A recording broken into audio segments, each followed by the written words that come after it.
தம்பி என்ன பண்ணுத? சாப்பிடுறேன். மூஞ்சில பொட்டையங்கானா ஒன்னையங்கானா? மூஞ்சில என்ன சாப்பாடு?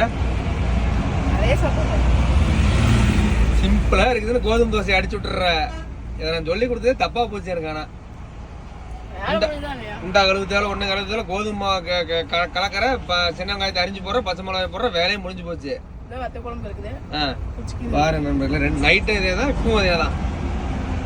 சிம்பிளா வேலை முடிஞ்சது. 10 நிமிஷம் கோதுமை தோசை. அது ஈஸியா இருக்குது. போன தடவையாவது வண்டிக்கு விதவிதமா சாப்பிட்டேன். இந்த டைம் கோதுமை தோசை வச்சு போட்டு தள்ளுற. சரி ஓகே.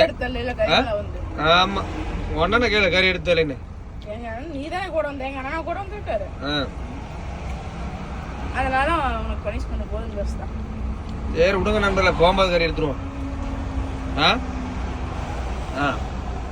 பாய்.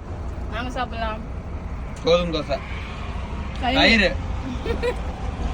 தயிர்